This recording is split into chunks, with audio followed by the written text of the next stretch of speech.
Assalamu alaikum, hurmatlı musulman bir tuğanlar. Ötkөнгү jumada alhamdulillah Kuday nasip kılgan eken, buyurgan eken. Birinci sabak baştalgan. Bul tasavvuf, bul sabak başka sabaklardan özgöçölönüp tasavvuf boyunca sabak. Tasavvuf degen bizde ötkөнгү sabakta biz düşündürüp ayttık.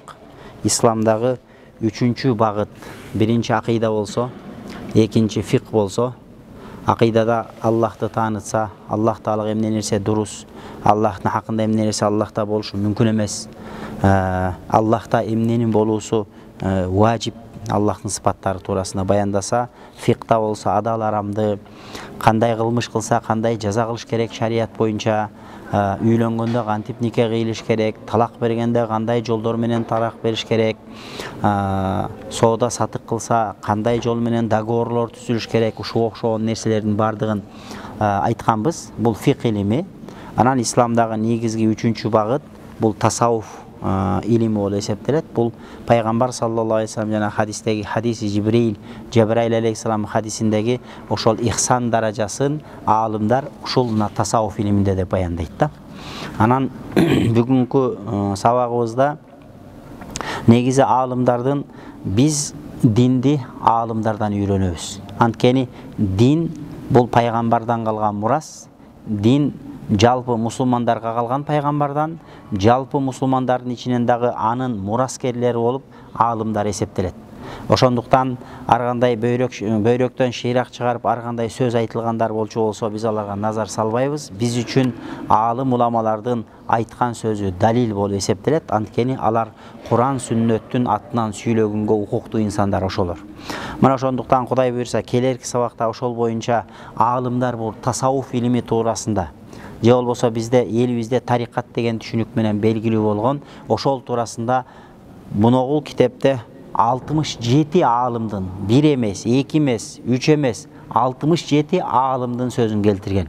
Ал аалымдар биздеги жүргөн мен сыяктуу эле бир молдо эмес. Аалым сынган биз сыяктуу бир молдолор эмес. Алар дүниелік деңгээлде 4 мазхаб уламалары, 4 мазхабтын аалымдары Моногул Ханафи мазхабынан чыккан бир көрүнүктүү аалым, Моногул Шафии мазхабынан чыккан бир көрүнүктүү аалым дегендей деңгээлде сөзү өтүмдүү аалым уламалардын tasavvuf туурасында эң бир мындай жакшы маанайда tasavvufту кубаттап колдоп айткан сөздөр бар. Аны буйрса келерки сабакта окуйбуз. Бүгүн болсо tasavvuf деген сөз же болсо tasavvuf деген илим бул кандай келип калды, кандайча келди, ошол туурасында бир аз сөз кылайлы иншалла убакыттын жетишинче. Өткөнгү сабакта да айтканбыз, ислам илимдери пайгамбар саллаллаху алейхи вассаламдын учурунда фиqh деген илим болгон эмес. Пайгамбар саллаллаху алейхи вассаламдын учурунда акида деген илим болгон эмес. Жада калса тафсир, хадис деген илим болгон эмес.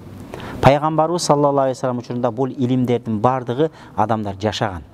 Фиqhты пайгамбарыбыз адамдарга, сахабаларга жашоодо эле практикалык жашоодо үйрөтүп койгон. Бирок өзүнчө фиqh деген илим болуп, ал боюнча китептер жазылган эмес.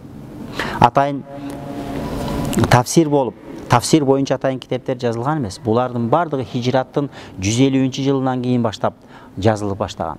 Ошондуктан мейли тафсир болобу, мейли хадис болобу, мейли акида болобу, мейли фиqh болобу, мейли усулул фиqh болобу, кайсы илимдер болсун хижраттын 100-150-жылынан баштап илим жазылып башталган.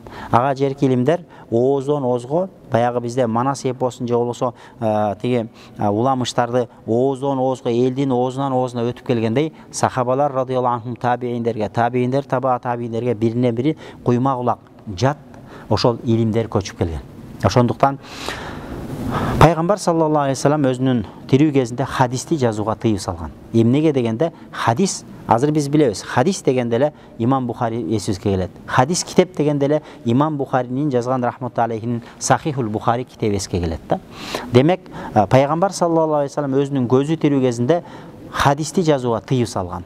Сахабаларга жаздырган эмес, рухсат берген эмес. Ошон үчүн алар сахабалар хадистерди жалаң жатка, жүрөккө тутуп, көкүрөккө тутуп, өздөрүнөн кийинкиге өткөрүп берген да. Эмнеге дегенде пайгамбар саллаллаху алейхи вассалам аалымдар айтат, Куран менен аралашып кетип, жазылып калса, адамдар аны Куран деп алып, Куранга бир өзгөртүү кирип кетпесин деген чочулоо болгон дейт да.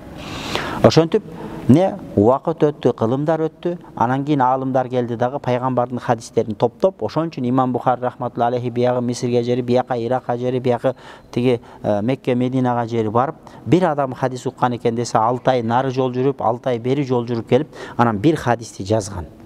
Ошентип отуруп жанагынтип бизге том 100 миң деген хадис китептер бар, азыр том китептердин бардыгы. Булардын баарынын өмүр баянын карасак, хижраттын 150-жылынан бери көздөй жазылып баштаган.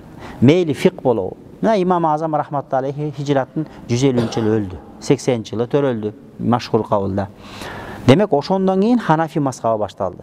Ошондон кийин Шафии мазхабы башталды. Фик боюнча, акыйда боюнча алсак, имам Матуриди, имам Ашари, бизде Ахлу Сүннат вал Жамаат акыйда боюнча эки акыйда баягы мектебибиз бар. Бири Матуридия болсо, бири Ашария мектеби бар. Экөө тең 300-чы хижраттын 300-жылдары жашап өткөн. Тафсирге кайрыла турган болсок, имам Табари, Шайхул Муфассирин, биринчи ошол тафсирлерди биринчилерден болуп жазган аалымдардын көрүнүктүүсү, сап башында турган имам Табари хижраттын 310-жылы өткөн. Демек бул илимдердин бардык ага жери чоочун болгон. Кийин келгендан илимдер пайда болуп баштаган. Илимдер ушундай экен, жахилдер канчалык көбөйгөн сайын ошончолук илимдин түрү көбөйө берет экен. Азыр мисалы үчүн медресеге бисмилла деп барганда эле бир аз араб тилин үйрөнгөндөн эле, бир аз араб ариптерин үйрөнгөндөн эле араб тилинин грамматикасына салат. Сарф, нахви. Бүгүн мен балдарга айтып атам да. Биздин деле кыргыз тилинин грамматикасын, кыргыз тилинин азыркы современный биздин кыргыз алфавитин ким түзгөн? Ишенал Арабаев түзгөн. Демек, ага жери ошол Кирилл алфавити менен азыркы кыргыз тилинин алфавитинин түзүлүшүн Ишенал Арабаев түзгөн биринчилерден болуп. Ошентип биздин кыргыз тил эрежелери, грамматикалык эрежелер орус тилинен алды, башка тилдерден алдыгы структурасы түзүлдү общий. Анан биз ошого карап биздин сүйлөгөн сөзүбүз өзгөрдү. Эгерде биздин 100 жыл мурунку өткөн чоң атабызды алып келип кое турган болсо, муногул менин неберемби же башка тилде сүйлөйт го демек. Мүмкүн биздин 100 жыл мурунку ата бабанын сүйлөгөн тилин карай турган болсок, ошо Памирдеги кыргыздардай эле сүйлөйбүз биз. Анткени биздин түпкү ошо түрк чагатай тилиндеги эски китептерди окусаң, мисалы Кыссай Зилзала 1911-жылы Нарында жер титирөө болгон, катуу жер титирөө болгон, азыр Түркияда болгондой. Анда ошондо Молда Кылыч келди. Молда Кылыч Молда Ниязбы Кыссай Зилзала деп жазган. Кысса дегенде арабча сөз, Зилзала дегенде арабча сөз. Кысса деген окуя, Зилзала деген жер титирөө окуясы деп туруп, ыр түрүндө кылып, көлөмү ушундай бир 12 листоктук баягы барак толо тургандай деңгээлде Кыссай Зилзала туурасында араб ариби менен жазып чыккан. Бул 1911-жылда биздеги элдин илимдүү, билимдүү дегендер адамдар араб ариби менен жазылып келген. Ал эмес кечете 24-жылкы, 36-жылдагы кээ бир баягы азыр интернет булактарына чыгып калат ба, Эркин Тоо газетасынын биринчи чыккан баягы биринчи чыккан тираждарында араб тамгасы менен басылып чыккан, кыргыз элине араб тилинде араб тамгасы менен сунушталган да. Демек ошондой экен. Бардык нерсенин кайсы бир учурда пайда болгон учуру болот экен. Менин айтайын дегеним, биз Куран сүннөттү карманып жашайбыз.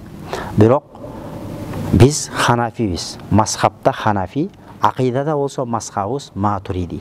Эмнеге дегенде, ошол эмне үчүн имам Матуриди, эмне үчүн имам Азам десе, биз имам Азам рахматулла алейхинин тиги мазхабын кармаганда пайгамбардын мазхабын кармамай жаткан жерибиз жок.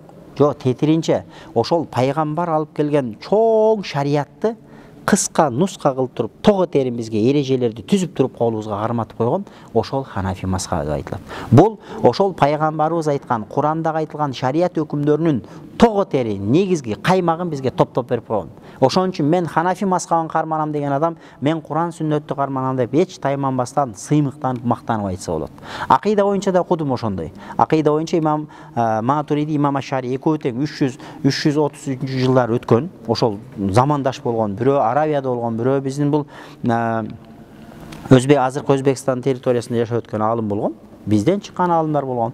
Ислам ааламында Ахлу Сүннат вал Жамааттан негизги эки жоон топ школага бөлүнсө, мектепке бөлүнсө, акыйда боюнча, ишеним боюнча. Ошонун бирөөсү биздин ушу чоң аталарыбыз, биздин элибизден, жергебизден чыккан алымдар болгон. Демек, Матуриди акыйдасын карманган адам, ал деген Куран сүннөттүн, пайгамбардын, сахабалардын акыйдасын карманган адам болуп эсептелет. Анткени эмнеге дегенде, ошондой чаржайыт болуп жаткан нерселерди эрежеге салып, тартипке салып, иреттеп туруп, анан жашынакай кылып бизге сунуштап тартуулап койгон да. Анан Tasаввуфта боюнча, tasаввуф деген маселе бар бизде. Илгери бизде ата бабада тарикат деген нерсе болгон, эшендер деген нерселер болгон, калпалар деген нерселер болгон. Ошол анткени негеден да биздин ата баба кылымдардан бери ошол тарикат жолун карманып, эшендер, калпалар, кожолор деген сөздөрдү илгери биз бала кезде көп укчук. Азыр андай нерселер жок эс болуп калды, көп айтылбай калды. Мен шаарда жүргөндөн укпай калдымбы? Айылда жүргөндө биз бала кезде көп угат экел, аксакалдардан аралашып жүргөндө. Биз айылда мечитте жүргөндө ушу согушка катышып келген, согушка катышып далысынан ажыраган, биягын осколка тийген, концлагерде жаткан адам менен чогуу намаз окуганбыз. 1932-жылкы адам болчу. Айылыбызда Жолдош Алы деген аксакал киши эле, бою да 180-190 чоң киши эле да концлагерде жатып аман чыгып келген адамдар. Ошо кийин чогуу намаз окуп, анда биз мектепте окуп жүргөн жаш бала, ошолордон көп нерселерди укканбыз да, алар эски молдолорду айтат эле. Демек биздин эски наркы тарыхыбызды карай турган болсок, бул нерселер бизге жат эмес. Бүгүн эле келип эле, мисалы үчүн мына телефонду азыр балдарга айтсак, азыркы чоңоюп аткан 5 жаш, 10 жаштагы балдарга телефон кийин эле чыккан десең ишенбеши мүмкүн. Алар ойлойт, телефон о вечныйдан бери эле бар деп ойлойт. А кечээ күнү эле биз телефон жок, телефонду кармагандан, домашний телефонду кармагандан коркот элек, айланткандан бузуп алабызбы депчи. Азыр болсо ар бирибизде бирден эмес 3төн телефон болуп калды.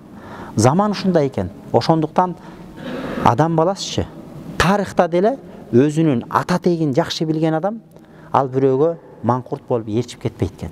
Динде деле ошондой. Динде деле өзүнүн ата тегин, ошо пайгамбардан келаткан тунук таза динди жакшы билип, жакшы окуган адам ал бөлөк бирөөнүн жетегине кирбейт. Анткени неге дегенде азыр ар кандай маданият, ар кандай немелер жүрөт. Азыр бирөөлөр чыккан, жакшы билесиздер. Биз кыргыздарбыз, анан кийин булар намаз окугандарга тиешип, анан булар арак кулдар, анан булар сакал коюп, анан булар хиджаб кийип деп тийише берет. Болбосо өздөрүнүн кийген кийимин карасаң, мини-юбка кийип алган. Же болбосо өздөрүнүн кийген кийимин карасаң, 60ка чыккан апа чачын кыска кылып, эркектиркиндей стрижка кылып алган.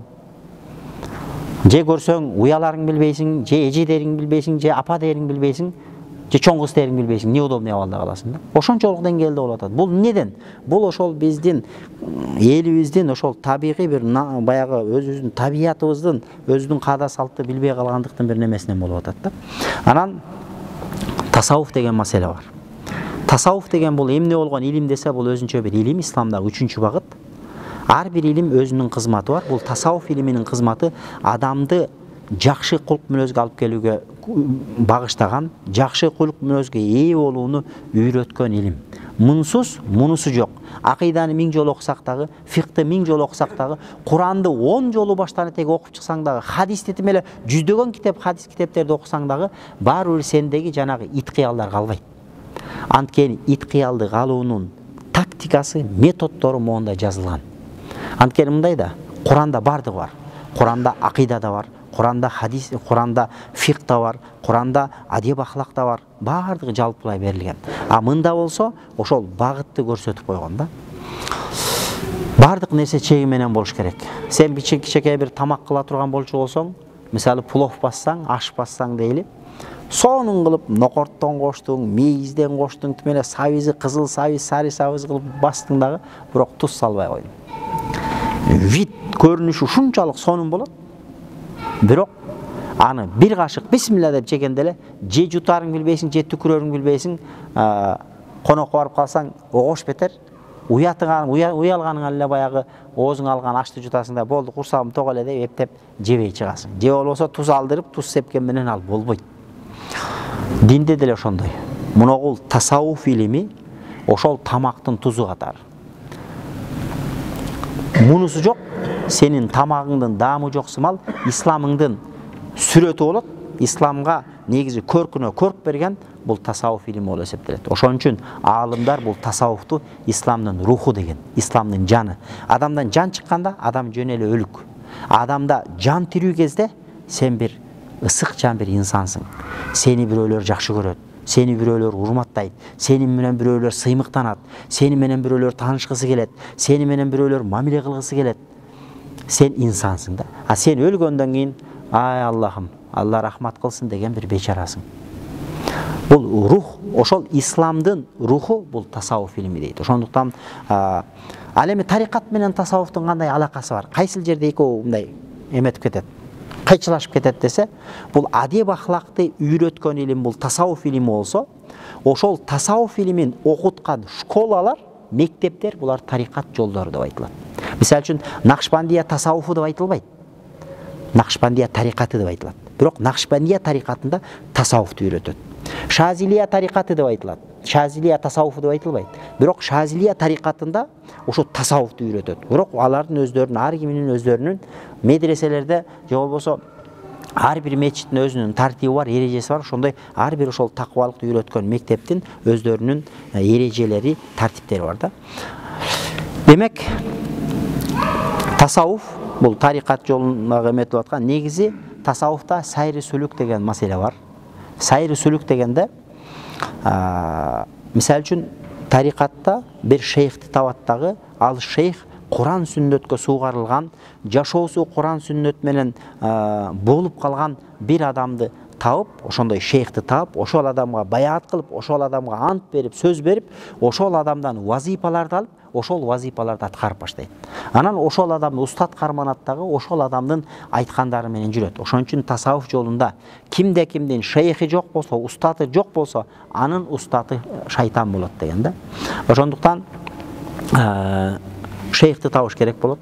Анан шейхти табат дагы, ошол шейхке баяат кылып, анан ошондон ар бир шейхтин өзүнүн эреже, зикирлерде, тартиптерде эрежелери болот. Анан ошолорду эрежеси менен, тартиби менен үйрөтөт, анан ошону акырындык менен аткарат дагы. Бул адамды бара-бара акырындык менен жүрүп отуруп 5 жыл, 10 жыл, 15 жылда өзүң билбейсиң, өзүң кайсы бир деңгээлде ошол фана филлах деп коет.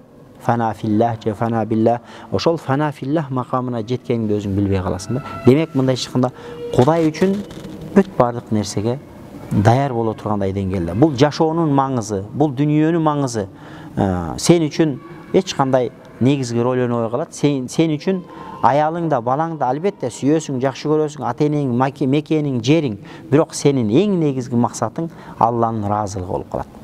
Азыр бизде Алланын ыраазылыгы деп чуркап жүргөндөй болобуз, бирок биздин көптөгөн максаттарыбыз бар. Алланын ыраазылыгы 100-чү өчүрөттө, 101-чи өчүрөттө калат да.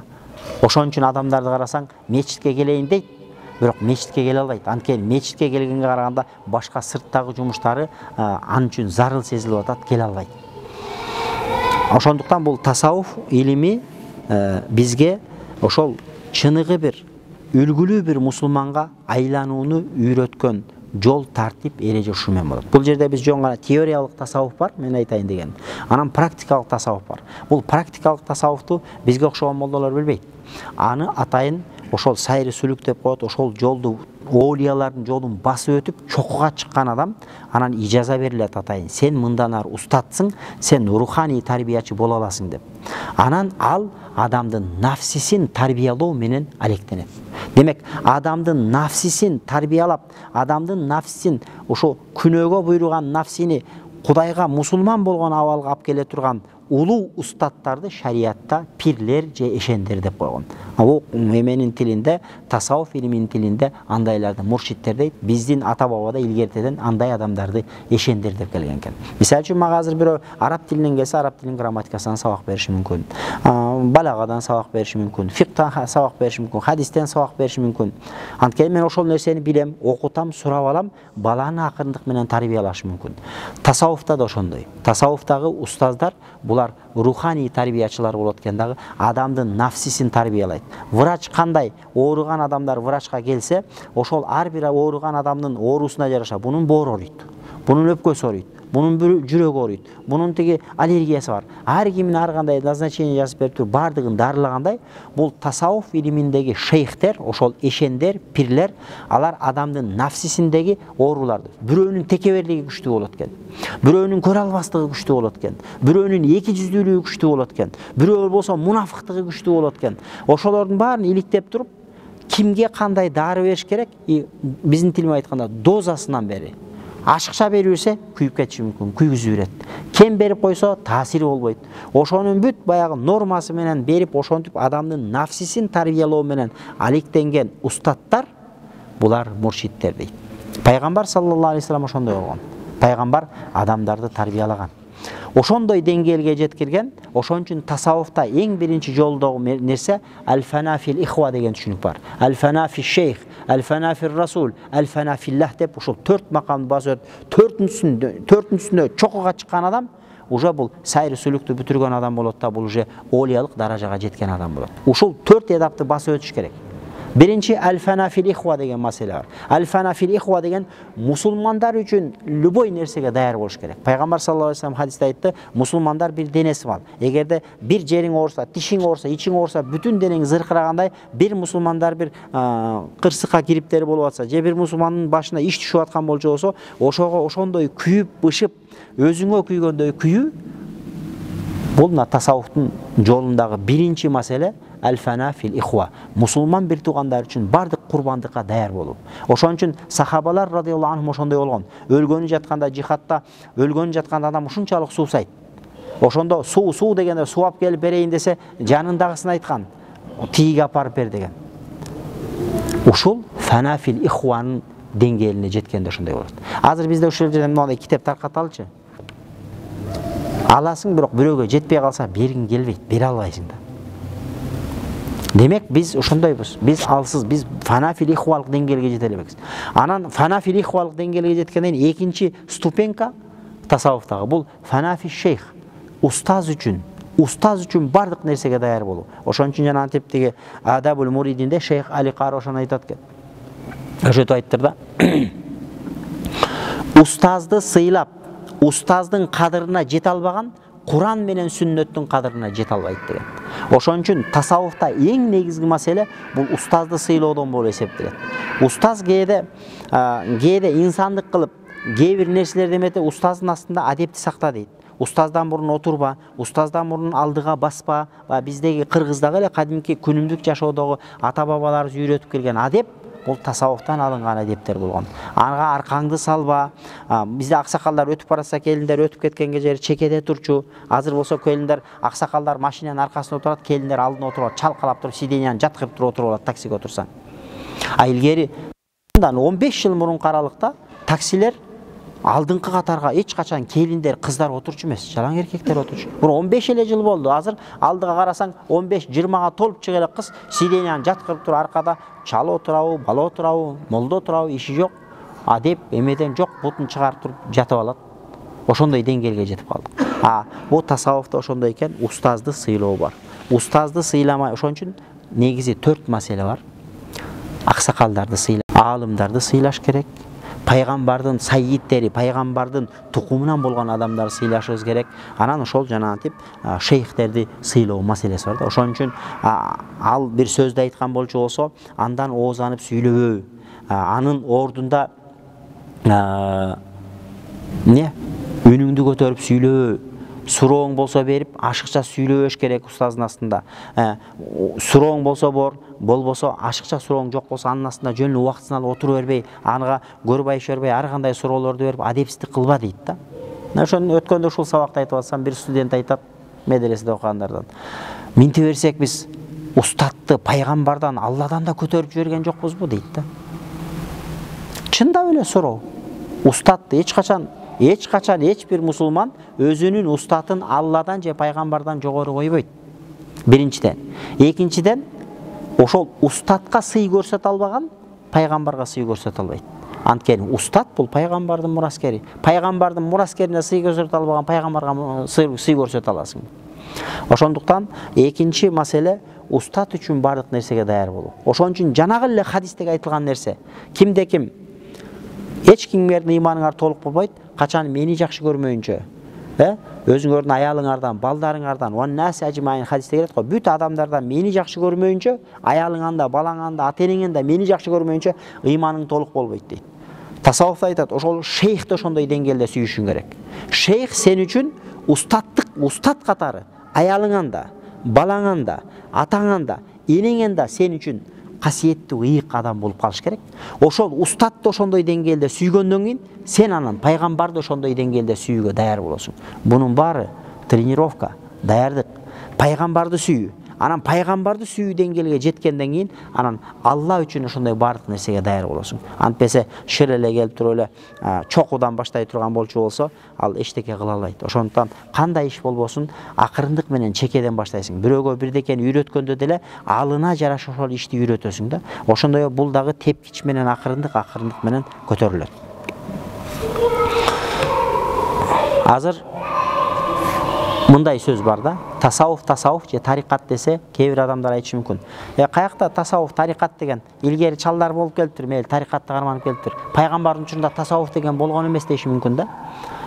Аларга ошол жоопту айтат аалымдар. Пайгамбардын учурунда tasavvuf деген болгон эмес, ошол сыяктуу эле пайгамбардын учурунда фикх дагы болгон эмес. Ошол эле учурда пайгамбардын учурунда акыйда деген болгон эмес. Бирок алар аны жашаган. Акыйда деген термин болгон эмес, бирок акыйда болгон аларда. Фикх деген термин болгон эмес, бирок алар фикх менен амал кылып жашаган. Ошол сыяктуу tasavvuf деген ал учурда термин болгон эмес, бирок алар tasavvufту реалдуу жашоодо алар ошону жашаган. Ошон үчүн ислам дегенде эмне десе, дүниеде ислам бұл адеп ахлактын дини, жакшы кулк мүнөздүн дини. Ислам динин тутунган адам калп айтпайт. Ислам динин тутунган адам алдабайт. Ислам динин тутунган адам сенин балаңа же кызыңа зыян жеткирбейт деген адамдарда таза бир сезим калып калган.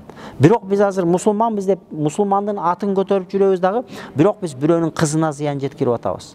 Бирөөнүн баласына зыян жеткирип тоноп коюп атат балдарды. Шымын чечип кетип атат, бут кийимин чечип кетип атат, чөнтөгүндө акчасын кагып кетип атат. Бирөөнүн кызын алдап коюп атат, бирөөнүн акчасын уурдап кетип атат. Бирөөнү сызга отургузуп кетип атат. Бирөөлөрдүн болсо үйүнө апарып сатып берип атат, үйү жок калып атат. Залогко коюп салып атат, кредитти алып салып атат.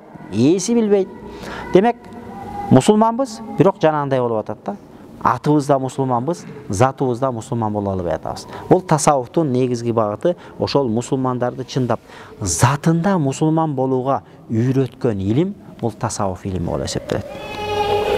Эми tasavvuf деген сөздүн келип чыгышы, эмне үчүн бул илимге бул tasavvuf деген ат аталып калды десе, бул ахли суффадан келип чыгат дейт. Пайгамбардын учурунда ахли суффа деген болгон.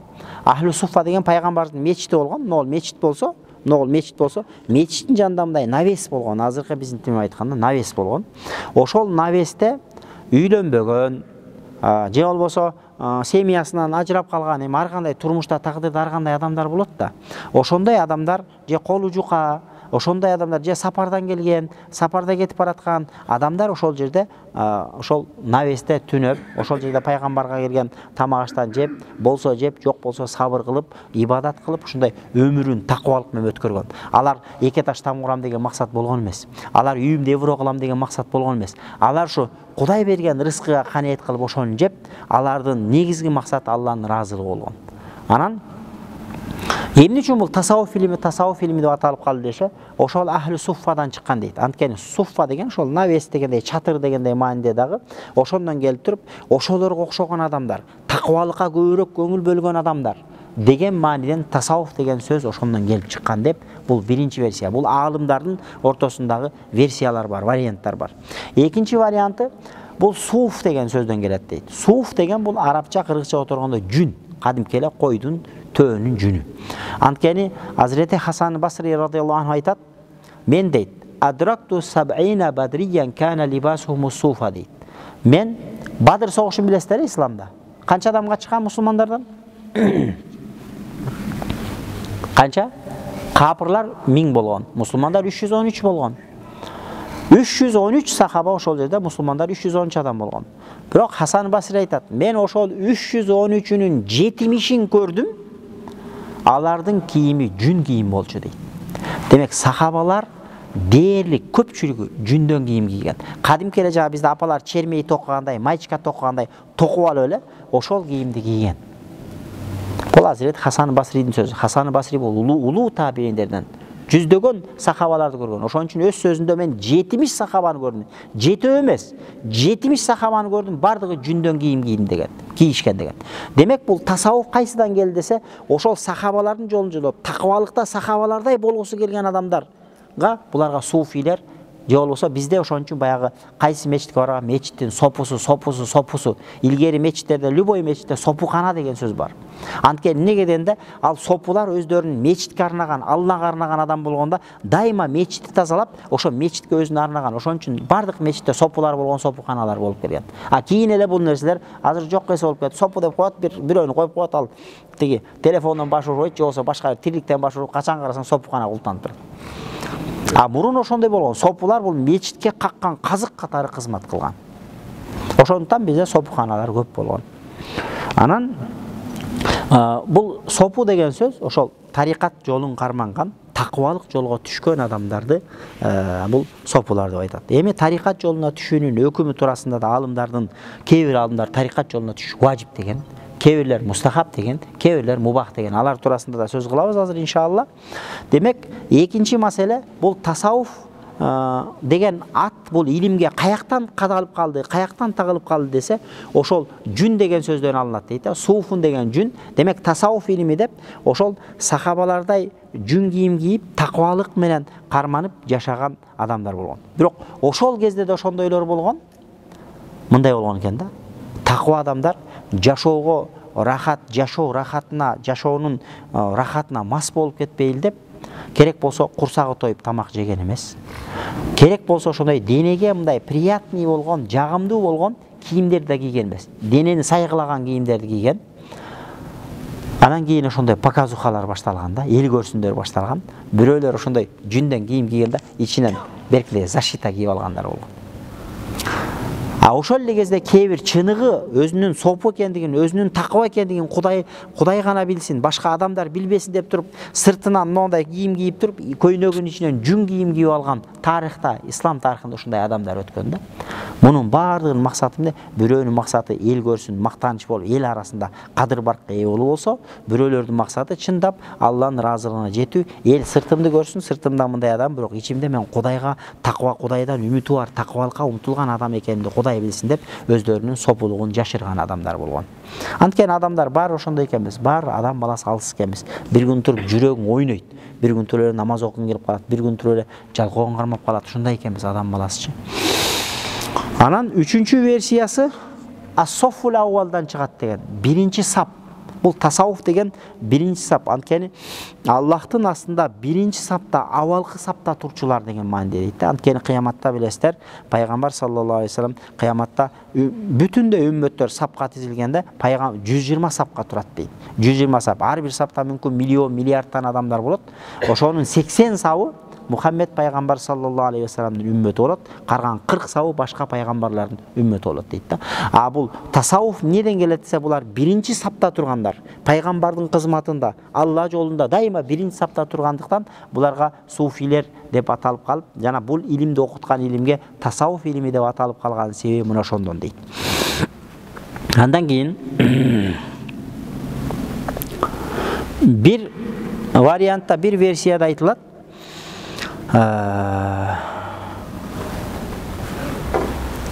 бул эме дейт да, жүн, пар дейт.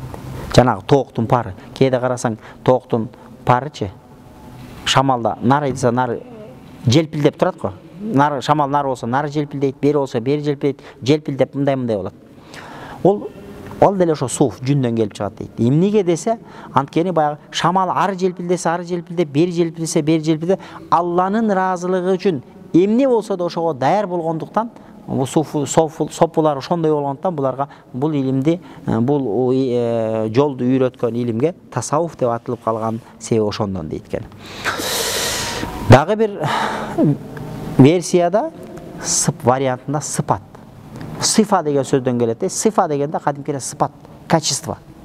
Анткени бул тасаввуф эли өздөрүндөгү жаман кулк мүнөздөрдүн бардыгынан алынып, жакшы кулк мүнөздөр менен кулкуланууга аракет кылгандыктан, бул жолдо жүргөндөргө, бул илимди үйрөткөн, бул жолду үйрөткөн илимге тасаввуф илими деп аталып, бул жолдо жүргөн адамдарга сопулар же суфилер деп аталып калгандыгы себеби мына ошондон дейт да.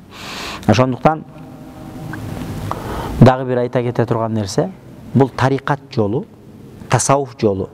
Кайсы тарикат же кайсы тасаввуф жолу эгерде фикта 4 мазхабтын бирөөнө каршы келсе, акыйдада же матури же ашари эки акыйда бар. Эки акыйданын бирөөсүнө каршы келсе, анда ал тарикат жолу бурмаланган тарикат жолу болуп эсептелет. Бизде тараза бар. Бизде тараза, шарият деген тараза бар. Кандай гана маселе болбосун, биз эгерде бир ошондой бир шейхти же бир олияны көрдүк, адамдардан кол алат экен, адамдарга вазифа берет экен, адамдарды ошондой руханий нафсисин руханий тарбиячылык кылат экен, ошондой устат экен десек, ошол адамдын кылган амалдарын шарият деген таразага салып көрөбүз. Шариятка кылган иши төп келдиби? Анда ал адамды жакшылап байкап, шарият таразасы менен сындагандайын, ал адамды эгерде шариятка каршы келген эч кандай ишин көрбөсөң, анда баш уруп, таазим кылып, сый-урмат көрсөтүш керек. Анткени Кудайдан корккон адамды сыйлоого биз милдеттүүбүз.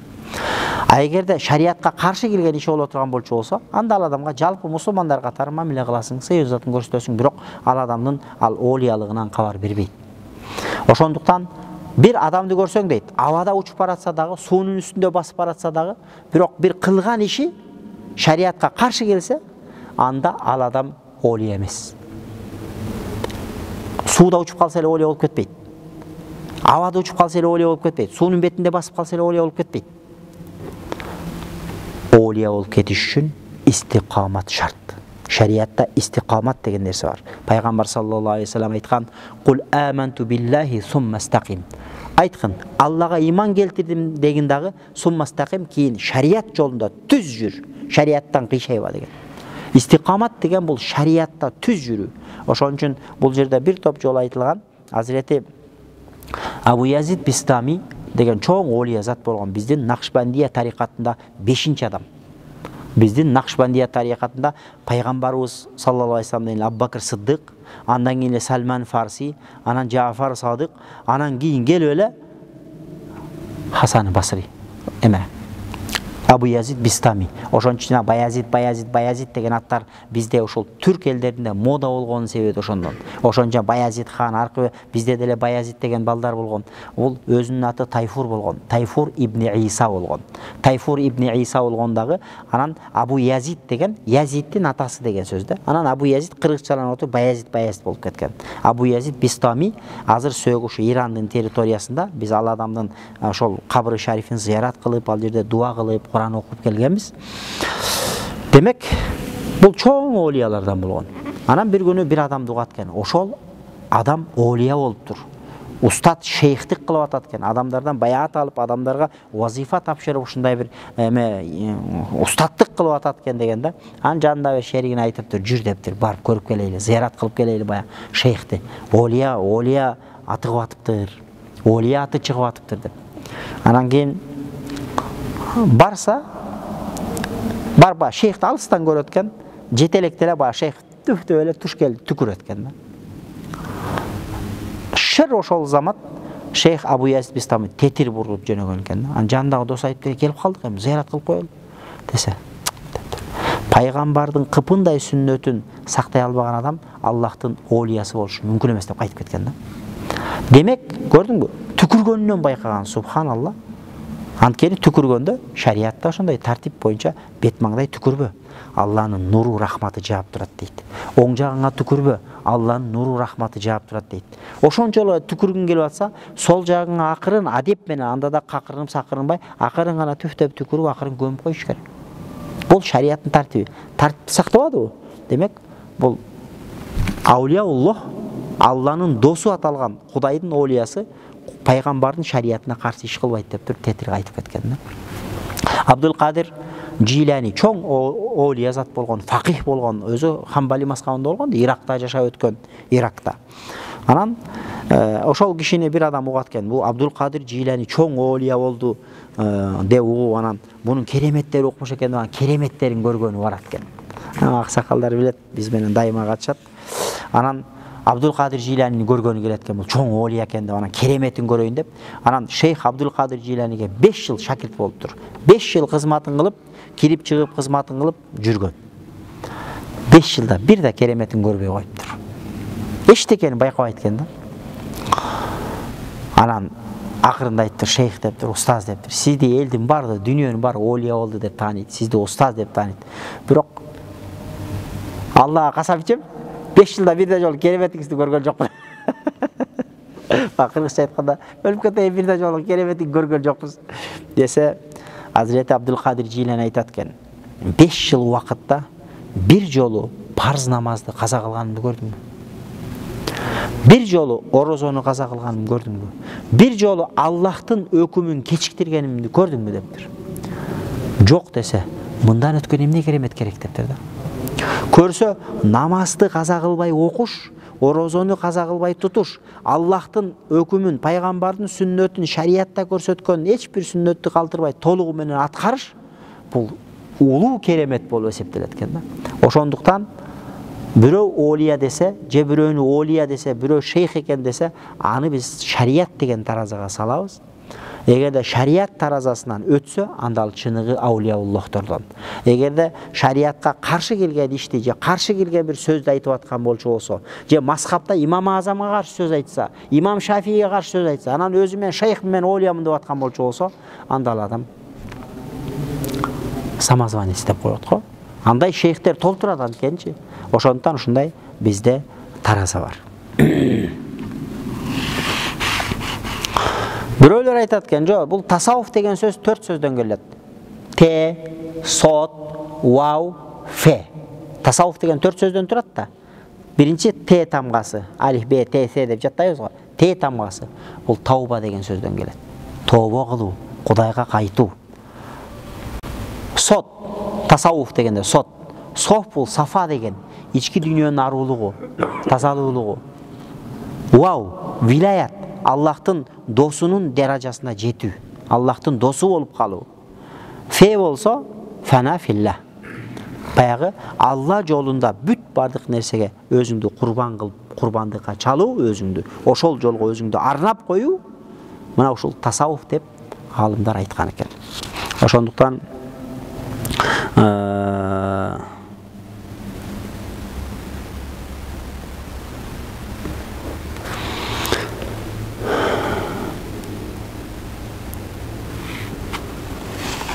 сахабаларда бөлүнгөн дейт. Сахабаларда бөлүнгөн дейт. Мисалы үчүн, мусулмандар деле бөлүнүп атпайбы? Ичара бөлүнүп атат. Сахабаларда деле бөлүнгөн. Сахабалар өз ичара бөлүнгөн дейт. Ухудтуктар. Ухудка катышкан сахабаларды ухудтуктарды өзүнчө бөлүп койгон. Алар өзүнчө топ экен. Бадырга катышкан сахабаларды бадрилер деп койгон. Өзүнчө топ болгон. Баяатул Акабага катышкандарды Баяатул Акабага катышкан сахабалар өзүнчө топ-топ болуп сахабалар өзүнчө мамиле кылган экен. Анткени ар биринин даражасы бар. Ошондуктан бул тасаввуф жолунда бул мындай бир атка тыгып калуу, бул сопу деген же суфи деген же тарикат деген атка тыгып калуу бул бүгүн эле чыккан нерсе эмес дейт да. Сахабалардын учурунда ушундай сахабалардын кылган эмгеги, кылган курбанчылыгына жараша бөлүнгөн. Ошон үчүн Ухуд эң биринчи даражада Бадыр согушуна катышкандары сахабалардын арасынан улуу даражада сахабалар кимдер десе, Бадыр согушуна катышкан сахабалар улуу болот. Андан кийин кимдер десе, Ухуд согушуна катышкан сахабалар улуу даражасы. Ар бир сахабалардан анткени Ухуд согушуна катышкан сахабалар караганда Бадыр согушуна катышкан сахабалардын даражасы улуу да. Ошентип бөлүнгөн. Ошондуктан бул мусулмандардын ичинен тасаввуф десе, бул сопулар десе, бул өзүнчө бир исламдан бөйрөк чыгарган нерсе эмес. Бөйрөктөн ширак чыгарган нерсе, бул исламдын ичинде келе, бирок жалпы мусулмандардын ичинен ошол такыбалыкка өзгөчө көңүл бөлгөндөр. Мисалы үчүн мусулмандарды карасаң, кээ бирөөлөр, азыр бизде Кыргызстанда айтсак, бирөөлөр жалаң китеп чыгаруу менен эмгектенип атат. Мусулман динге кызмат кылайын дейт, китеп чыгарат бирөөлөр. Бирөөлөрдү карасаң, мусулман динге кызмат кылайын дейт, алар бирөөлөр медресе салып атат. Бирөөлөр мечит салып атат. Бирөөлөр динге кызмат кылайын дейт, даватка чыгып атат. Бирөөлөр динге кызмат кылайын дейт, билген илимин үйрөтүп атат. Бирөөлөр болсо динге кызмат кылайын дейт, ошол илим жолунда жүргөндөргө жардам кылып атат. Ар ким өзүнүн колунан келген баягы жардам бергенге аракет кылып атат да. Эми бул тарикат жолу ошондой. Тарикатта баяат маселеси бар. Баяат деген тарикатта шейхке кол берүү. Анткени Куранда бир топ жерде сахабалар Пайгамбар саллаллаху алейхи вассаламга баяат кылганда айтылат. Аялдар да топ-топ, жамаат-жамаат 5тен, 10дон, 50дөн болуп келип туруп, сахабалар, аялдар да эркектер да жамаат болуп келип пайгамбарга тобо кылган. Ошондуктан пайгамбарга келип тобо кылган. Аллага ширк кошпойбуз. Балабызды өлтүрбөйбүз. Сына кылбайбыз. қалп айтпайбыз, орлық қылбайбыз, арақ ішпейбіз, сенің айтқаныңа мақұл, сенің шариатыңды атқарабыз деп тұрып пайғамбарға сөз берген. Пайғамбар аларды қолын қойған. Мына ошол жерде баяаттың түрлері бар. Баяат кейде өлімге болған. Баяат кейде тақуалыққа болған. Баяат кейде күнөөдөн тобо кылуу үчүн болгон. Мисалы үчүн жанагыл Азирети Пайгамбар саллаллаху алейхи ва саллям бир күнү түш көрөт. Бул окуяны көп жолу айтканбыз, барыңыздар жакшы билесиздер. Меккеден Мединага көчүп келген. Меккеге бара албайт. Барса капырлар бычагын кайрап турат. Мусулмандарды көргөндө азаптайбыз деп. Анан пайгамбарыбыз бара албайт. Шунчалык куса болгон, сагынган. Анан бир күнү пайгамбар саллаллаху алейхи ва саллям түш көрөт. Түшүндө Меккеде ажылык умра кылып жүргөн болот. Анан ойгонот да айтат, мен түш көрдүм дейт. Түшүмдө Меккеде жүрүппүз. О, сахабалар аябай сүйүнөт. Жакында Меккеге барат турбайлы, өзүбүздүн туулуп өскөн жерибиз. Анткени пайгамбарыбыз менен хижрат кылып келген сахабалар көп болгонда. Бүт бар Меккеде туулуп өскөн, өзүнүн эли, жери, өзүнүн туугандары сагынган. Барат турбайлы жакын. Анан пайгамбарыбыз айтат, сапарга камын кыла дейт. Анан ошондо 1400 сахаба чыгат. Мединадан 1400 сахаба пайгамбарыбыз менен алардын колдорунда кылычтан башка курал болбойт. Анткени ошол кезде ошондой тартип бар экен. Эгерде бирөөлөр бөлөк бирөөнү басып алайын деген согуш ниетинде болсо, найза, кылыч, жаа бүт курал жарак менен толук камсызданат экен. Эгерде жөн эле бир жака сапар ниетинде болсо, анда кылычтан башка курал албайт экен. Демек кылычтын өзү булар жөн эле бир жака жакшы мирный сапар менен баратат деген түшүнүктү түшүндүрөт экен ошол кездечи. Пайгамбарыбыз айтат, кылычыңарды алла башканы керек, бүт бардыгы умра кылат экенбиз деп, анан Меккеге барат. Анан ошол жерде меккеликтерге кабар жетет. Мындан 8 жыл мурун кеткен, куулуп кеткен Мухаммед саллаллаху алейхи ва саллям бүгүн ал келатыптыр. Бүгүн келип туруп ал келип умра кылып кете турган болчу болсо, бүтүндөй араб журтуна биз шерменде болобуз. Курайыштар кече күнү эле Мухаммедти кууп чыкты эле, бүгүн 1400 сахабасы менен келип Меккеде 3 күн жатып каалагандай умра кылып кетти. Меккеликтер Курайыштар эчтеке кыла алган жок деп биз намысыбызга кетет. Быйыл не болсо да в любом случае биз буларды киргизбешибиз керек, Меккеге тосушубуз керек дейт. Анан алдынан тосуп чыгат да анан сүйлөшүүлөр башталат. Анан ошондо Азирети Пайгамбар саллаллаху алейхи ва саллям тигилер киргизбейт. Булар Худайбия деген жерде туруп калат. Ошон үчүн тарыхта Худайбия келишими деген окуя бар. Ошол Худайбия деген жерде, ошол жерде мусулмандар менен капырлар ортосунда ошол жерде келишим болгон. Анан ошондо Пайгамбар саллаллаху алейхи ва саллям сүйлөшүү болбойт, анан Азирети Усманды жөнөтөт. Бар, сен барып сүйлөш дагы, Курайыштын аттуу баштоолору менен жолук дагы, бизге 3 эле күнгө уруксат берсин, умра кылабыз, 3 күн турабыз, кайтабыз болду. Биздин башка эч кандай ниетибиз жок. Десе, Азирет Усман жок, 1 күн кетет жок. 2 күн кетет жок. Анан 2 күндөн кийин ошондой айың кеп, имиш таркап кетет. Азирет Усман өлдү дейт. Анан ошол жерде эгерде Азирет Усманга элчиге өлүм жок да, Азирет Усманга эгерде эметкен болчу болсо, анда Пайгамбар саллаллаху алейхи ва саллям этегине жери турабыз дейт дагы. Ошол жерде сахабалар өлүмгө баяат кылган дейт да. Эгерде Азирет Усман менен бирдеке болгон болчу болсо, анда өлсөк дагы биз ошол этегине жери турабыз деп, ошол жерде пайгамбарыбыз бир колун өзү үчүн, бир колун Азирет Усмандын атынан деп туруп, колун ошол жерден коюп туруп, анан ошол жерде мусулмандар пайгамбарга ант берген, шерт берген.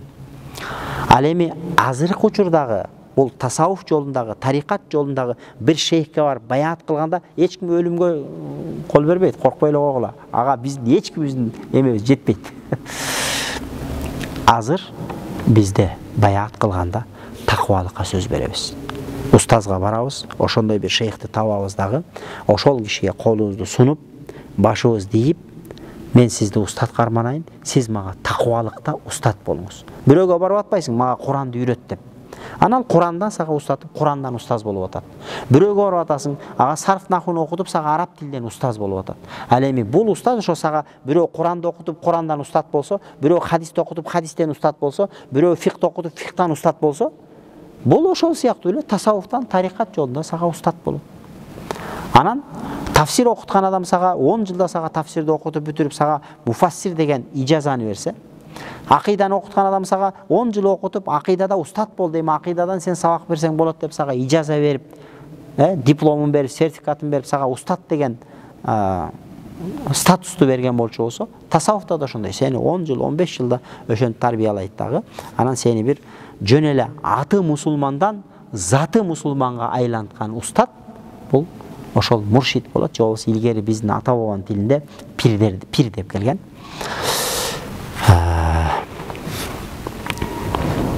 Анан ошондуктан бул баяаттын түрү бар. Аалымдар айтат, баяаттын 3 түрү бар дейт. Баяаттын биринчи түрү пайгамбарга берилген баяат. Баяаттын экинчи түрү падышага берилген баяат. Падышага берилген баяат дегенде ошол биз голосовать этип атпайлыбы? Президент шайлоодо голосовать этип атасың. Ким көп голос алса, ошол сенин падышаң. Ошол баяат болуп эсептелет. Же болбосо депутаттар шайлаганда голосовать этип атпайлы, ар ким өзүңдүн партияңа голос берип атасың. Же өзүң сүйгөн көңүлүңдө ошол Кыргызстанды көтөрүп чыгат, Кыргызстанды баткактан сууруп чыгат деген адамга барып, өзүңдүн добушуңду берип атпайсыңбы? Ошол бул баяат. Бул падышага болгон баяат болот. Ошондуктан шариятта, ислам шариятында ислам өкүмү менен падышага баяат кылынып, ошондой добуш берилип туруп, мусулман падышасы болуп көтөрүлгөн адамга, өзүң шайлаган адамга каршы чыксаң, шариятта чоң күнөө. Андайларды шариятта баги деп коет. Баги деген легитимдүү мусулман падышасына, атайын мусулмандар шайлаган падышага каршы чыгуу, бул шариятта чоң күнөө болуп эсептелет. Андан кийин үчүнчү түрү ошо тарикаттагы шейхке баяат кылуу.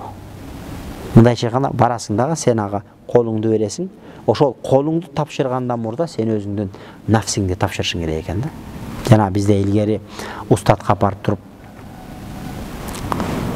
не деген? Сөөгү меники, эти сиздики деп бергем, же эти сиздики сөөгү меники деген ушинтип берет. Демек, ошол да баламды сизге тапшырдым, сизди Аллага тапшырдым. Шу балам сиздики. Мага жаны аман болсо болду деп туруп, мага сөөгү калса болду, иши кылып жаны аман болсо болду, иши кылып тарбиялап бериңиз деп туруп устатка берген да.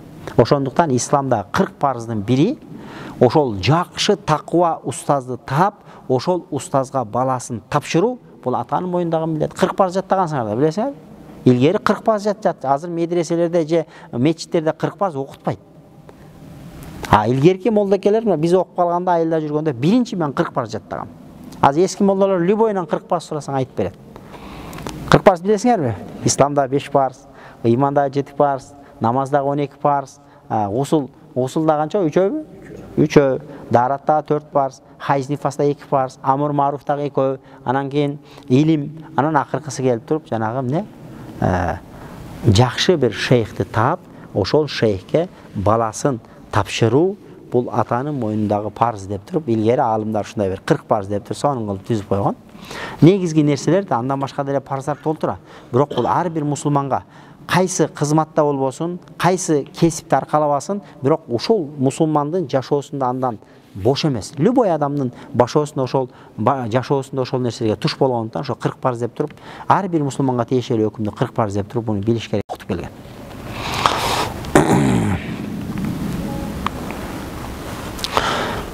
Анан баяаттын түрү бар. Демек, баяат кылганда сахабалар ошондой болгон экен. Сахабалар пайгамбарыбызга өздөрү келген, кээде пайгамбарыбыз өзү жетишпей калганда Азирет Умарды орун басар кылып койгон. Азирет Умарга келип баяат кылган, Азирет Умарга кылган баяаты пайгамбарыбызга кылган баяат, өкүл кылып койгон да. Өкүл болгон. Кээде эмени аялдардан дагы пайгамбар саллаллаху алейхи вассалам кээ бир аялдарды өкүл кылып койгон. Ошол аялдар пайгамбарыбыздын атынан аялдар келип ошол аялга баяат кылып таквалыкка сөз берген. Азыркы кездеги шейхтер бар. Азыркы кездеги шейхтерге баяат кылынат. Баяаттын түрлөрү бар. Кээ бирлер айтышы мүмкүн да, бул баяат деген жок, шариятта жок, исламда жок нерсени чыгарбагыла деген. Бул баяат деген сөз баяаттын түрлөрү, ошон үчүн аалымдар бөлөт. Азыркы ошол шейхтерге баяат кылынганда, ошол шейхке таквалыкка баяат кыласың. Сиздин айтканыңызды аткарайын, мен колдон келген таквалыктан аракет кылайын, сиз мага жардамчы болуңуз. Мен ушу күнөө деген баткакка батып калдым. Ушу күнөө деген баткактан мени сууруп чыгыңыз. Мен атына мусулман болуп калдым. Мени затына мусулман болгон Кудайдын сүйүктүү пенделеринин катарына кошуңуз. Мен сизге өзүмдү ишенип тапшырдым деп туруп, ошол шейхке, устатка өзүңдү тапшырасың. мына ошону баяат дейт, же болбосо биздин кыргыз тилинде айтканда кол берүү деп коет. Шейхке кол берүү, шерт берүү, ант берүү, же болбосо баяат, мунун түрлөрү бар. Анан тарыхта көп нерселер бар, эми айтып берсе. Анан бул баяат туурасында баяат кылыш керекпи десе, аалымдарда ар кандай ача пикирлер бар. Демек, ар бир аалым ошол жашап аткан доордогу адамдардын абалына жараша кээде өкүмдөр өзгөрөт. Кээде бир учурда важип болгон өкүм бир учурда жөн эле мустахапка айланып калат. Кээде мустахап болгон өкүм кээде важипке айланат да. Анткени кээ бир өкүмдөр ушундай. Кээде макруh болгон, бир учурда макруh болсо, кайсы бир учурда ошол нерсеге жайыз деп деле өкүм берилиши мүмкүн. Шарияттагы савабиттер бар, өзгөрүлбөгөн өкүмдөр бар. Алар эч качан өзгөрүлбөйт. 5 убакыт намаз эч качан 4 убакытка түшпөйт. А бирок кээ бир өкүмдөр бар, алар абалга жараша, кырдаалга жараша, адамдардын дини интеллектине, дини түшүнүгүнө жараша, ошол абалга жараша өзгөрүлгөн. Мисалы үчүн мындан 100 жыл мурунку кээ бир маселелер бар. Азыр ал 100 жыл мурун уруксат берилбеши мүмкүн, азыр уруксат берилиши мүмкүн. Ушундай болгон маселелер болот да. Маны баягы атайын хадистер, ушу фукахалар мисалы үчүн аныктап иликтеп чыгат да. Ошон үчүн аалымдарда бул тасаввуф жолун карманыш керекпи, керек эмеспи? Демек, исламда 3-чү жол экен. Биринчиси акыйда экен, экинчиси фикх экен, үчүнчүсү тасаввуф экен. Буну карманыш керекпи десе, азыркы учурда Саид Муаз Хауа деген бир Иорданияда бир аулия шейх бар, олия киши бар. Анын ушу интернетте именно ушул тасаввуф туурасында жазган китептери да бар, тасаввуф туурасында өткөн сабактар бар. Ошол Саид Хауа айтат, Саид Муаз Хауа айтат. Ал айтат экен китебинде. Важип дейт экен. Эгерде кимде-ким ошондой бир шейхти, чыныгы бир муршид болгон, нафсини тарбиялай турган устатты таба алса, тапсын дагы, ошол кишиге баяат кылып, ошол кишинин вазифасын аткарып отуруп, өзүнүн нафсисин тарбиялоо важип дейт экен да. Ал эми ошол эле кезде Египетте шейх Али Жума деген олия бар. Аалым киши, олия киши. Бул киши дүйнөдө бир алдыңкы бир 20 аалым болсо, ошонун бирөөсү да. Эми чоң аалым, көптөгөн иштихаттар жасаган чоң аалым. Чындап мындай. Анан бул аалым айтат, дагы ошол биздин устаттардан бир шейх Юсри деген бар. Ошол киши да ошол нерсени айтат да. Жок, бул мубах дейт экен. Мубах дейт да, мустахаб дейт. Мубах дегени, эгерде кимде-ким шариятты түз карманып жашайм, акыйданы окуп алдым, фикхти окуп алдым, мен шариятты түз карманып жашайм деп өзүн карманып жашай алса, боло берет, ал мусулман. Бирок жок, мен дагы такыбалыгымды күчөтөм. Мисалы үчүн бизнесте адамдар ушундай болуп атпайбы? Кээ бирөөлөр кичинекей бир магазин ачып койгон, өлбөгөндөй оокаты бар, бирөөдөн оокат сурбайт, бирок өзүнүн оокаты Кудайга шүгүр. Ошол сыяктуу болсо, анда мейли. Демек, сен исламды билесиң, динди билесиң, акыйданы билесиң, такыбалык жолго түшүп алгансың, анча-мынча күнөөдөн алыссың, өзүңдү акырындык менен кармаганга күчүң жетет, анда шариятты карманып жашай бер. Анда шейх табып, ага кол бериш милдет эмес дейт. Жок, мен дагы жанагы бизнесимди дагы өрчүтөм. Бир магазин болбойт, мага мен 10 магазин ачышым керек. Бишкекте глобустай кылып магазин ачышым керек десе, анда ачып бер деген сыяктуу да. Анда сен дагы бир өрчүп, мен бир такыбалык бир деңгээлге жетем дегендей максаты болсо, анда шейхти тапсын дагы, анда кол берсин. Бул ыктыярдуу мубах амал деп атат да, мустахаб деп атат. Ал эми кээ бир китептерде аалымдар айтат, Имам Газали рахматулла алейхи 40 жашка жери, 40 жашка чыкканга жери бүт шарият илимдерин алыптыр. Имам Газали деген чоң аалым болгон, өзү Шафии мазхаб болгон, бүт шарият илимдерин окуган. Керек болсо философияга жер окуган да. Анан 40 жашка жер окуп бүтүп туруп, 40 жаштайын тасаввуфка багыт алгандагы, тасаввуфту изилденип, чукуп баштаган, тереңдеп. Чукуп баштагандагы ошентип Имам Газали азыр ислам ааламындагы, ислам тарыхындагы эң сап башындагы турган чоң олия заттардын бири болуп эсептелет. Анан ошон үчүн аалымдар айтат да, 40ка чыкканга жери шариятты окуп, фикхти, акыйданы жакшы окуп, бир деңгээлге өздөштүрүш керек. Анан 40 жашка чыкканда жакшы бир шейхти таап, анан ошол адамга баяат кылып, анткени 40ка чыкканда адам көп нерседен токтолот дагы экен. 20 жашар бала менен 40 жашар адамдын айырмасы бар. 30 жашар бала менен 40 жашар адамдын айырмасы бар. Анан жанагы нерсеге деметилет да.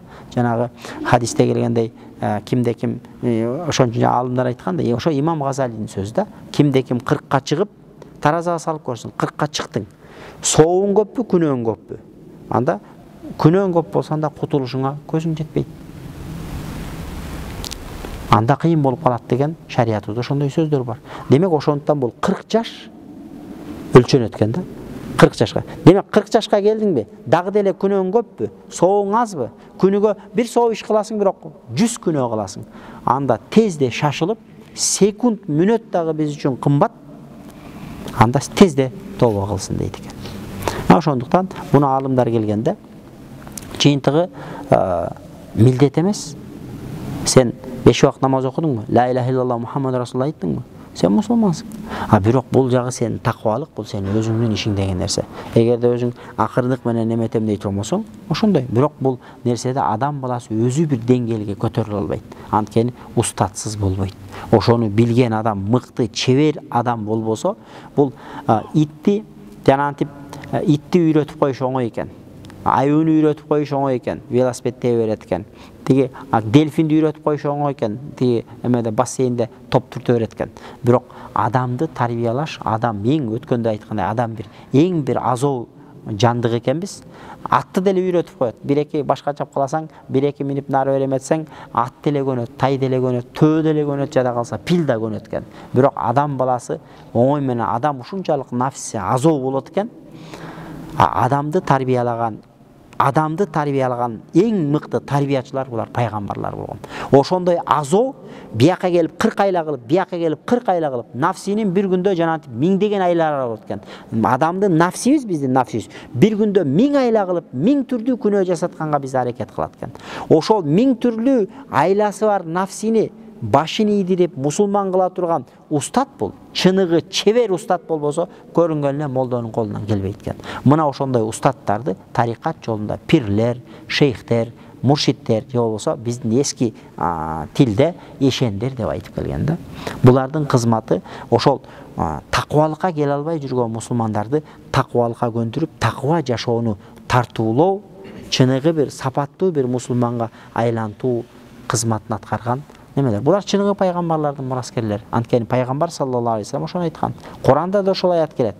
Юаллимхумул китаба вал хикмата ва юзаккихим дейт. Аллах биз силерге өзүңөрдөн пайгамбарларды жибердик дейт.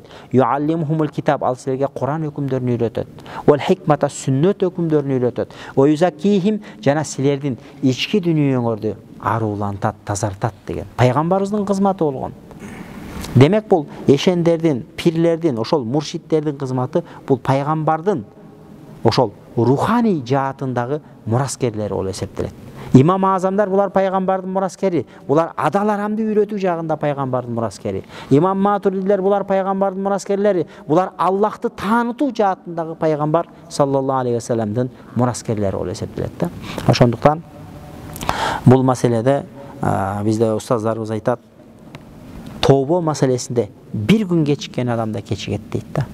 Тообо маселеси ушундай, бунун көптөгөн сырлары бар, көптөгөн пайдалары бар.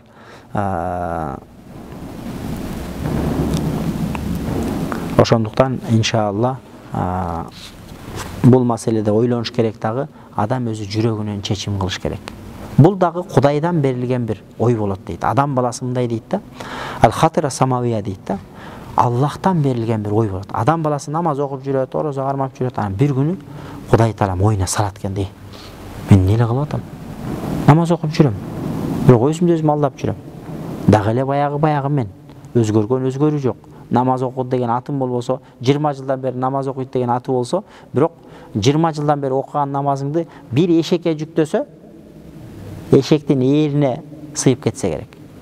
Болбосо тонналаган, миллиондогон, миллиардтаган соопторду үйүп коюшубуз керек эле. Бирок биздин амалыбыз ошондой. Зикир ошондой болот экен да, субханалла. Зикирде бирөөлөр айтышы мүмкүн да. Эми шейхке кол бербей эле мен өзүм деле зикир тартып берсем болот да. Кече өткөндө бирөө айтат да, мен ушу 700 зикир бар да, 700 зикир тартып берсе болбойбу дейт.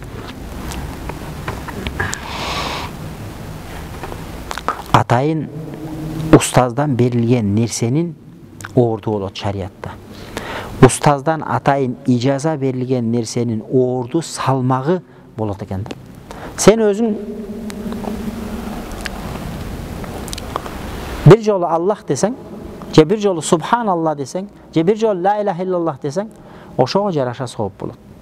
Бирок жанагындай шейхке баяат кылып туруп, ошого сөз берип, ант бергенден кийин, сен ошондон атайын бир милдеттүү бир вазифаларды алгандан кийин, анын сообу өзгөчөлөнүп берилет экен. Анткени адамдар бар, өзгөчө орундар бар, өзгөчө айлар бар, өзгөчө убакыттар бар, өзгөчө адамдар бар.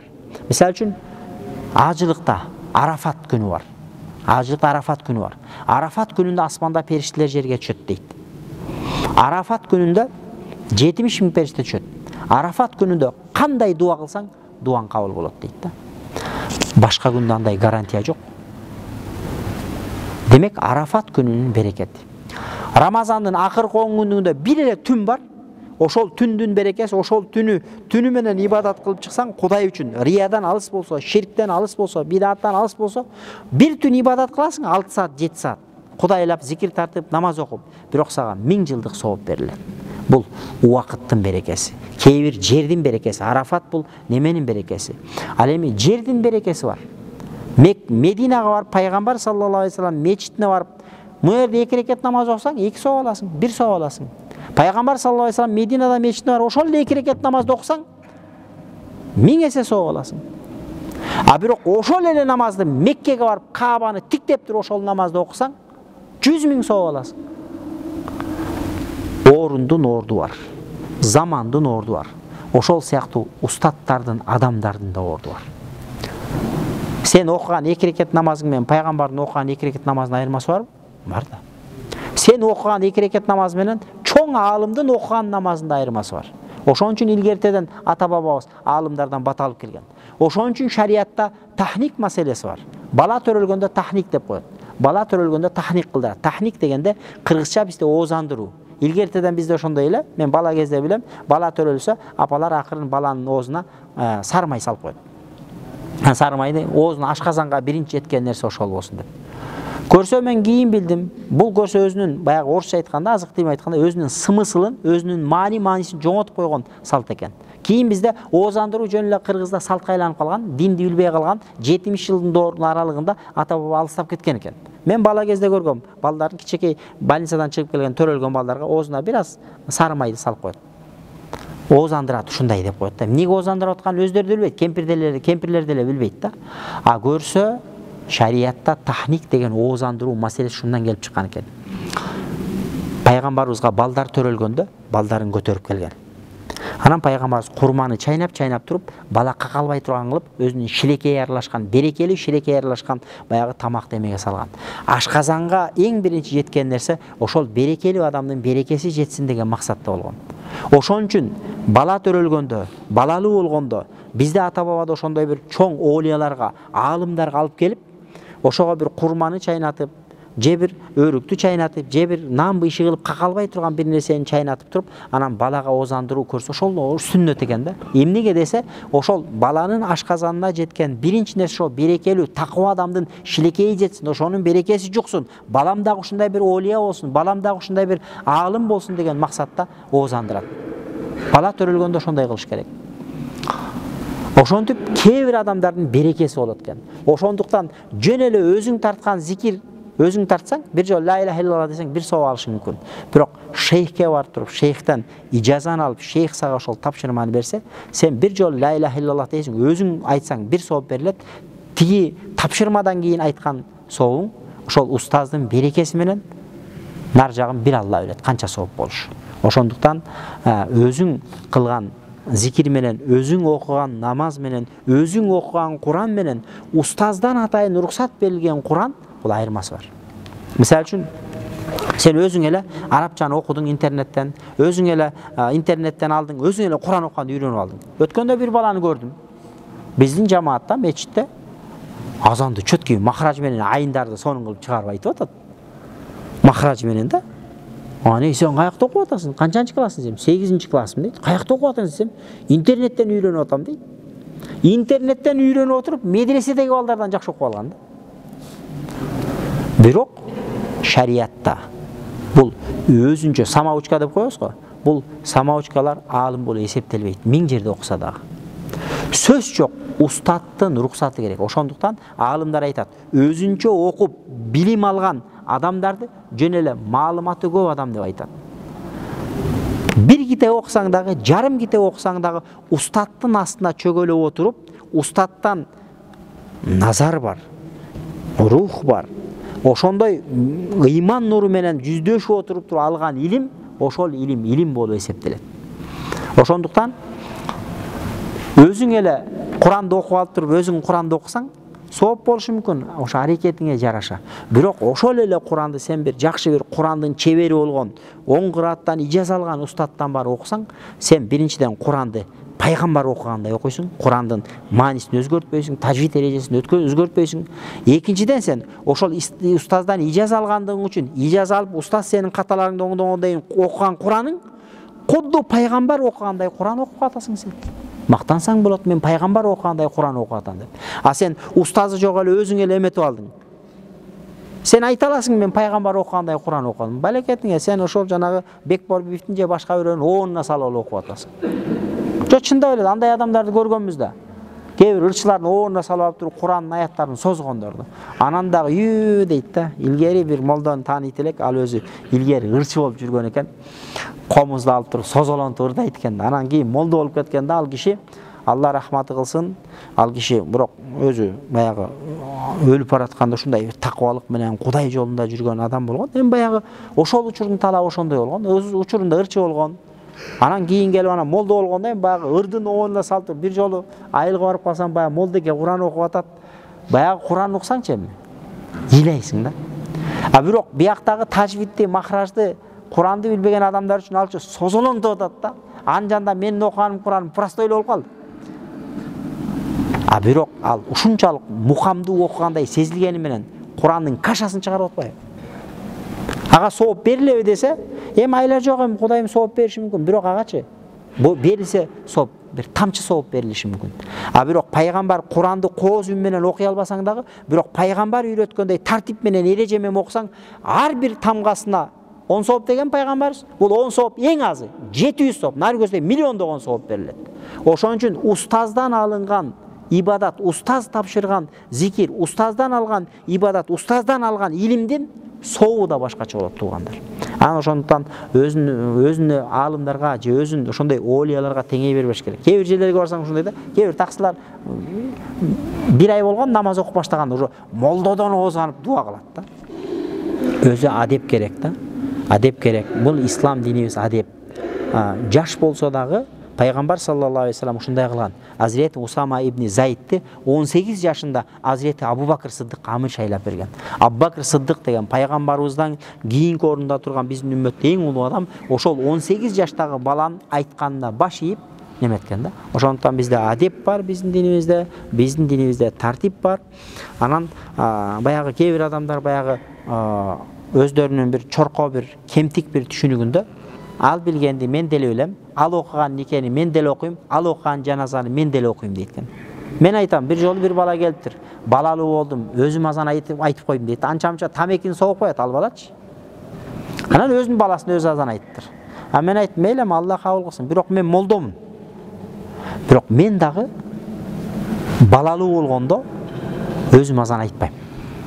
Атайын өзүм сыйлаган бир молдону алып келип, ага жашынакай дасторкон жазып, анын курсагын тойгузуп, аны ыраазы кылып, анын батасын алып, анан кетип баратканда муну машинеңизге май куюп коюңуз деп ыраазы кылып батасын алам. Анткени батасы тиет.